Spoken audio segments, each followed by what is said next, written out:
लीजिए सुनिए आचार्य चतुर्सेन शास्त्री के लिखे उपन्यास बगला के पंख का भाग 59 मेरी यानी समीर गोस्वामी की आवाज में। समाज की रचना जिन पुरुषों ने की है तथा नीति निर्धारण जिन्होंने किया है उन्हें हम निर्दय निर्मम कहें तो अनुचित नहीं है। समाज रचना का सारा ही ढांचा आर्थिक है। संपत्ति के चारों ओर मानव जीवन को कसकर बांध दिया गया है। निर्दयता की चरम सीमा वहां पहुंचती है जहां समाज ने स्त्री पुरुष को मिलाकर बांधा है। उनके स्त्रीत्व पुरुषत्व की अवहेलना करके और पति पत्नीत्व की एक कृत्रिम परिधि बनाकर ना जाने युग युग से कितनी अनीतियां, दुराचार और अपराध उस परिधि की सीमाओं को तोड़ने के लिए होते रहे हैं और आगे होते रहेंगे। असभ्य युग में नर नारी का सीधा संबंध था, उस पर पत्नीत्व का खोल नहीं चढ़ाया गया था। आज जिस प्रकार पशु पक्षी नर मादा के अपने वैशिष्ट्य को मुक्त रूप में काम में लाते हैं, वैसे ही उस युग में नर नारी का भी संयोग था। परंतु मनुष्य आर्थिक उपादानों में आगे फंसता गया और उसी के आधार पर नर नारी को भी अपने साथ बांधता चला गया। और वो समय भी आया जब नारी नारी न रह गई, एक कीमती रत्न बन गई। पुरुष पत्थर ही बने रहे पर नारी रत्न बन गई, और वो तब से अब तक सभ्य जीवन में सभ्यता के नाम पर उस पत्थर के साथ बंधी रहकर अपना सारा ही व्यक्तित्व खो चुकी है। सभ्य समाज नारी स्वातंत्र्य की हास्यास्पद चेष्टा करता चला आ रहा है, पर अवश्य नारी जिस दासता के बंधन में बंधी है वो उस युग से कम हीन नहीं है जब दास दासी भेड़ बकरियों की भांति बाजारों में मोल बेचे जाते थे। मजेदार बात यह है, रत्नों के मूल्य की अधिकता का कारण उनकी दुर्लभता है, पर नारी आज नर के लिए दुर्लभ नहीं है। फिर भी वो रत्न है, नर पत्थर है। स्त्री में कुछ नैसर्गिक गुण हैं, उसमें रूप है, माधुर्य है, कोमलता भावना है, प्रेम है और है आत्मसमर्पण की भावना। कष्ट सहन करने में उसकी समता पुरुष नहीं कर सकते। पुरुष की लालसा की तृप्ति करने में दुनिया की कोई वस्तु नारी की समता नहीं कर सकती। राम रावण का युद्ध, कौरव पांडव का युद्ध, ट्राय का राज्य विध्वंस नारी की बहुमूल्यता के साक्षी हैं। मनु का ये वाक्य कि यत्र नार्यस्तु पूज्यन्ते रमन्ते तत्र देवता नारी के महत्व पर यत् किंचित प्रकाश डालता है। परंतु नारी की ये बहुमूल्यता, ये पूजा उसके उन नैसर्गिक गुणों के कारण नहीं है जो उसमें है और अभी ऊपर जिनकी हमने चर्चा की है। नारी का सबसे बड़ा मूल्य केवल एक बात में ही निहित है कि वो पति के लिए उसकी संपत्ति का उत्तराधिकारी उत्पन्न करती है। और यदि किसी नारी में ये योग्यता न प्रमाणित हो, वो पति की संपत्ति का उत्तराधिकारी न उत्पन्न कर सके, तो वो चाहे भी कैसी रूप गुण त्यागशील संपन्न हो, कैसी भी पद्मिनी जाति की नारी हो, पत्नी वो दो कौड़ी की भी नहीं है। ये है अंतर पत्नी में और नारी में, जो नारीत्व के समूचे व्यक्तित्व को पत्नीत्व से पृथक करता है।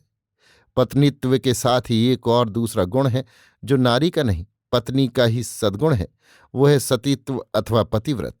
ये गुण कोरा गुण ही नहीं है, धर्म है। इसे धर्म की संज्ञा दी गई है। रामायण, पुराण, महाभारत सभी ने इस धर्म के महत्व को पत्नी का चरम धर्म बताया है। इस धर्म की महिमा का बखान ऐसा है कि उसे हास्यास्पद कहा जा सकता है।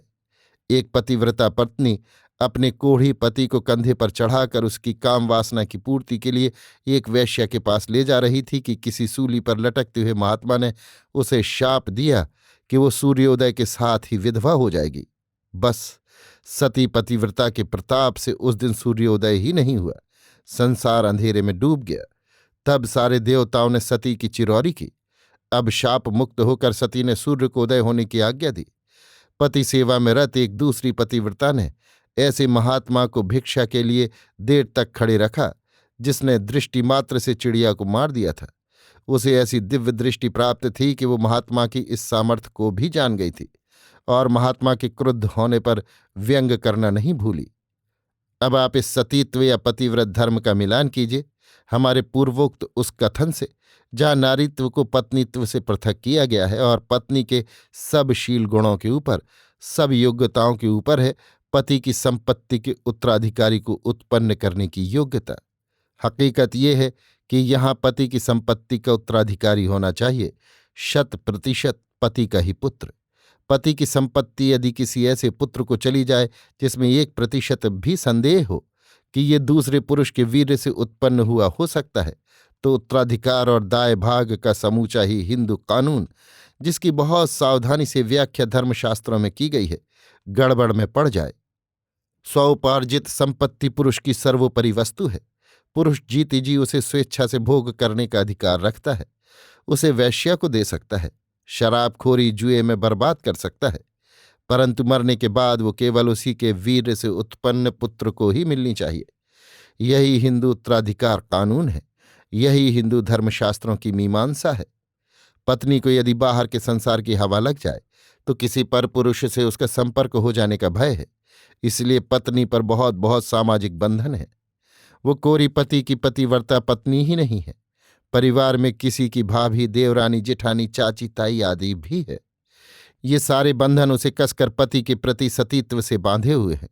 इन बंधनों के द्वारा उसे यत्किंचित सांस लेने की छूट दी गई है कि पुरुष के नाते नातेदारों से एक मर्यादा में हिल मिल सकती है। परंतु ये सामाजिक बंधन जैसे यथेष्ट नहीं है, इसलिए उस पर आध्यात्मिक, धार्मिक और पतिव्रत धर्म का बंधन है, जो जन्म जन्मांतर तक उसे स्वर्ग में ले जाने की क्षमता रखता है।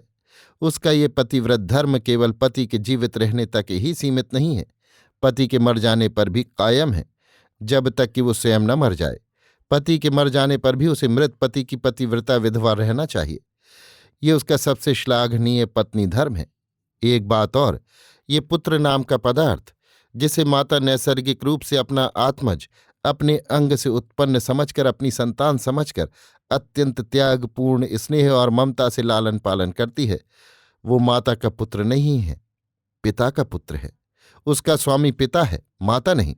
माता केवल उसको उत्पन्न करने वाली माध्यम है। इसके अतिरिक्त पति की संपत्ति का उत्तराधिकारी पुत्र ही है, पुत्री नहीं। अतः जो पत्नी पुत्र उत्पन्न न करके पुत्री ही उत्पन्न करती है, वो भी कानी कौड़ी की पत्नी है। पुत्र चाहिए, पुत्र, भले ही वो मूर्ख रह जाए, लंपट हो जाए, कुमार्गी हो जाए, पर वही पति की संपत्ति का उत्तराधिकारी है। इतना ही क्यों, वो घोर नरक से पिता का उद्धार करता है। बोलो सनातन धर्म की जय। परंतु हाय हाय, चौपट कर दिया नेहरू की सरकार ने। मृत पति की चिता पर जीती जला देने का पवित्र सतीत्व धर्म तो अंग्रेज ही नष्ट कर गए थे। बाद में कलयुग के प्रभाव से स्त्रियां विधवा न रहकर पुनर्विवाह करने लगी।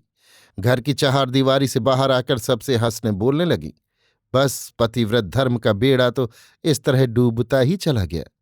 अब रही सही कसर नेहरू सरकार ने नए नए कानून बनाकर पूरी कर दी, जिनमें पुत्री को भी संपत्ति का उत्तराधिकारी करार दे दिया, पत्नी को तलाक का अधिकार दे दिया। शिव शिव, अब तक हिंदू पतिव्रता के सहारे चंद्र सूर्य समय पर अपना काम करते थे। उन्हीं के प्रताप से अग्नि में उष्णता और जल में शीतलता थी। उन्हीं के प्रताप से संसार चल रहा था।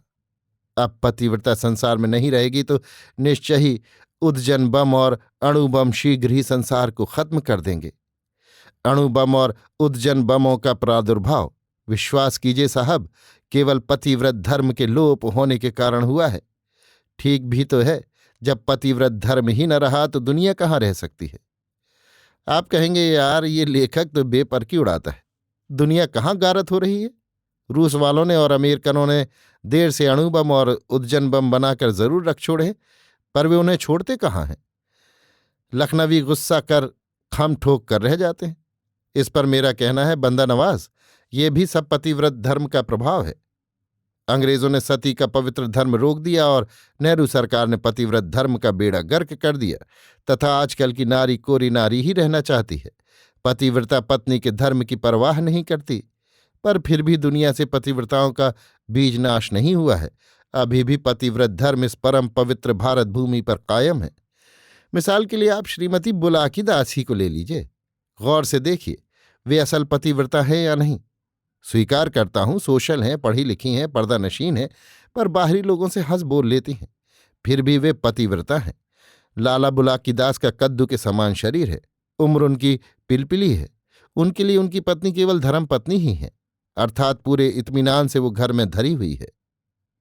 जैसे तालाबंद सेफ में उनके जवाहरात हिफाजत से रखे हैं। वे परपुरुष का ध्यान भी नहीं करती। हाँ, उन्होंने पुत्र उत्पन्न नहीं किया। हो सकता है ये लाला बुलाकी दास की ही अयोग्यता हो, पर श्रीमती जी ने उसे अपनी ही अयोग्यता मान लिया है। कहिए, ये क्या पतिव्रत धर्म नहीं है? इस नेहरू युग में आप इससे अधिक और क्या चाहते हैं? पर इस जुगनू के बच्चे की हिमाकत देखी, क्या तीर मार गया। साफ कह गया, बच्चा मर्द से होता है। श्रीमती बुलाकीदास तभी से बेचैन है। पतिव्रत धर्म उनका एक बार जोर से डगमगा गया, जैसे उस पर अड़ू बम का प्रहार हुआ हो। गंडे, ताबीज, दवा, दारू उन्होंने बहुत किया। पति उनके बुलाकीदास कायम हैं, धनी, मानी, सज्जन, सद्गुणी। परंतु वे मर्द भी हैं अथवा कितने अंश तक मर्द हैं, इस पर श्रीमती जी ने विचार ही नहीं किया था। पति को वे यथेष्ट समझती थीं। अब पति के अतिरिक्त उन्हें मर्द भी चाहिए, ये उन्होंने कभी नहीं सोचा था। वे लज्जित थीं, दुखी थीं, निराश थीं कि वे अभी तक पति का उत्तराधिकारी नहीं उत्पन्न कर सकी। वे अपने पत्नीत्व को व्यर्थ समझती थीं। परंतु जुगनू तो ऐसी बात कह गया कि उन्हें प्रथम बार ही इस बात का पता लगा कि इस धर्म की पूर्ति के लिए जिस महौषधि की आवश्यकता है वो उनके लिए सर्वथा दुष्प्राप्य है। परंतु वो महौषधि होती कैसी है, ये जिज्ञासा उनके रक्त की प्रत्येक बूंद में घर कर गई। अभी आप सुन रहे थे आचार्य चतुर्सेन शास्त्री के लिखे उपन्यास बगला के पंख का भाग 59, मेरी यानी समीर गोस्वामी की आवाज में।